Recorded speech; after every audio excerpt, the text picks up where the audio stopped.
My name is Erin Coulehan. I'm a journalist. I freelance out of El Paso, which is pretty cool.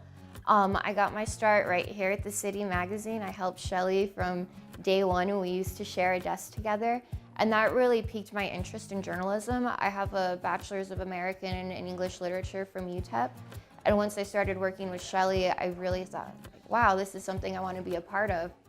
So in 2012, I applied for graduate school at Georgetown University to get a master's in journalism, and I was accepted. So I had to, write my resignation, and Shelly sent me off in style. And then while I was at Georgetown, I interned at National Geographic Television, where I worked in television specials. So one of the shows I worked on was Inside Combat Rescue, which was a show that was filmed in Afghanistan with PJ troopers from the Air Force. And so my job was to come up with the interview questions for them, like immediately after, they come back from a call. A lot of the time it was children, getting blown up by an IUD and I have to ask, like, okay, how does that feel? Or, and try to really start to get a sense of the humanity in it. And at the same time, I started writing for a live music blog called DC Music Live.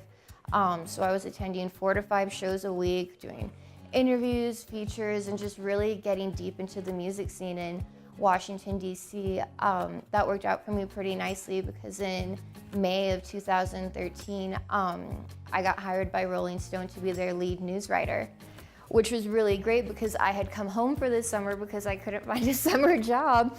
And my mom was like, you can't just, sit around in El Paso all summer. So then I told her, like, I have something like possibly in the works, And again, I was at the City magazine office when I got the email, and it was just like, oh my God. So that opened so many doors for me. So I continued to do that all summer from El Paso, which was neat.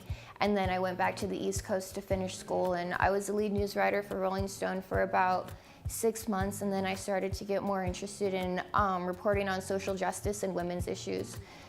So I took a step back from the music and really started focusing on writing for magazines like Elle and Cosmopolitan about women's health, and this was all pre-Me Too, so I was talking about sexism and psychology, and people were kind of like, well, this is just what it is, But I graduated from Georgetown in 2014, and then I came back here and did a year of research at Texas Tech's Center for Excellence in Neuroscience, where I was working on brain mapping for bipolar disorder and schizophrenia, which was absolutely amazing. I thought I wanted to go into research psychology, but found that the journalist in me would not allow that because I was getting way too close to my research subjects. So I was like, okay. But then an opportunity with my mentor at UTEP presented itself to help co-edit a book on Shakespeare and social justice. So with that, I had to be enrolled in school again. So I applied for a second master's in English and American Literature at UTEP so I could take on this role, which was absolutely fantastic because I got to edit the papers of my heroes. One of them is Ayanna Thompson, who is the president of the Shakespeare Society in America. She's the first woman of color to have the role, and I look up to her tremendously and had to write her and be like, can you, flesh out this paragraph about Hamlet? I don't think it makes sense. And I'm just, I hope she, she doesn't get offended. That was really great, and again, my interest in social justice kept kind of evolving, and I was able to go to Germany and Poland twice to do research on the Holocaust. So I spent 2 weeks in 2018 in Europe retracing the Nazi path from Berlin to the final solution, which was just unbelievable. I had been a scholar of the Holocaust for years and had read so many texts and had some understanding, but when I got to Auschwitz, I realized I don't understand anything. And it really opened my eyes to how much not only I didn't know, but the community. For instance, very, very few people know that there were brothels at the concentration camps, and that the male prisoners were rewarded by working throughout the day with 10 minutes of raping female prisoners who lived in the brothel. The women who were the prostitutes in these brothels all lived through the Holocaust. I don't want to say survived, but they walked out of it, and it, something that really, really affected me. And I thought, like, God, nothing like that will ever happen once I come back. And then about a month after I returned, there's children being separated from their families in Tornillo. And I was absolutely horrified. So I talked to some of my contacts in Poland and in New York and was able to interview a Holocaust survivor on the lasting impact of family separations and these sorts of political policies. And that was published through Glamour. And it was a huge story that really, really shed light on how history can and unfortunately is repeating itself. And after I did that, I got under contract with Teen Vogue to do immigration reporting from June of 2018 through December, based in El Paso, which was awesome. I got to write a feature on a UTEP student who comes from a migrant family and who is now doing tremendous work trying to get into medical school, but he does volunteer work all over the world, providing dental, audio, visual screenings, and then was volunteering at Tornillo's too.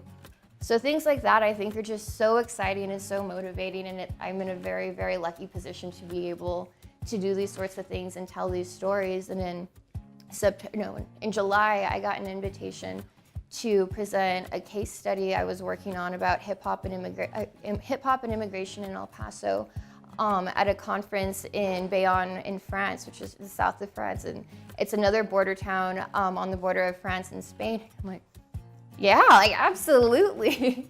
So I did this really interesting case study on sort of the politics involved within the hip hop community in El Paso between African American rappers and Mexican American rappers, and how their audiences are being absorbed.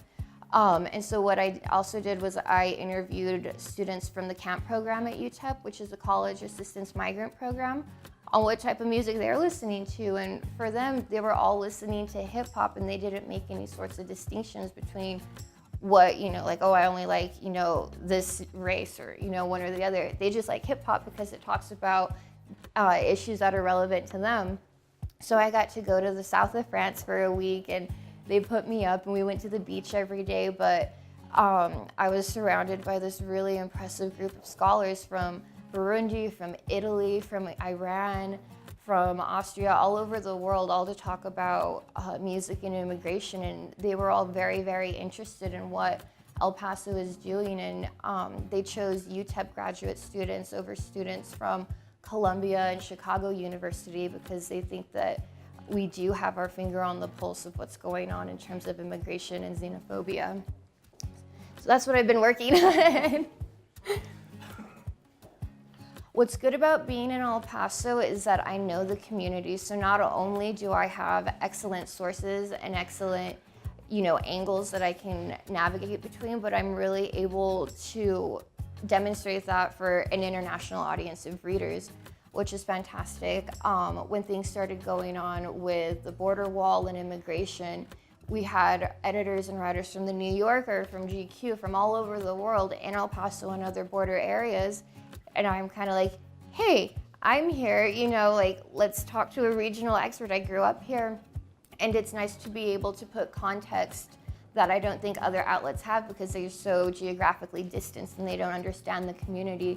So I feel like I'm really able to advocate for myself and for my city and demonstrate, the positive aspects and not just, the disappointing.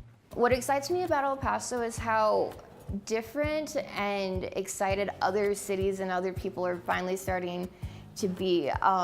For a long time, I've always said that El Paso is kind of just like Austin's little sister that, doesn't get asked to the dance, but, really wants to go to the party. I think now the time has finally arrived because we have people like Beto O'Rourke and Veronica Escobar. We have artists like Khalid, really putting El Paso on the map for something that isn't negative. And I think for so long, El Paso internalized this idea that we weren't good enough, we're not Texan enough, we're not Mexican enough, we're not in New Mexico. El Paso was just never enough for these standards that are very, very specific and very limiting. El Paso has such unique demographics that you can't put it in a box, and I don't think it's fair to put El Paso in this box. One example is that most UTEP students come from households who earn less than $20,000 a year. That's not, one person earning less than $20K, that's households earning less than that, which is unbelievable. and yet UTEP is now ranked as a top-tier research university, the same tier as MIT and Stanford and UT Austin. So I think what's happening now is it's starting to get reinforced in the city that we have so much to offer, even though it's, might not be traditional. Like, that's fantastic. Look at what traditional lines of thinking have done throughout history. It's limiting, and what El Paso is able to do right now is showcase a really progressive way of living and line of thinking. I'm on Twitter. My handle is Miss_Coulehan. I'm also on Instagram, I think the same handle. And then I'm very active on social media and LinkedIn, so I welcome people and emails.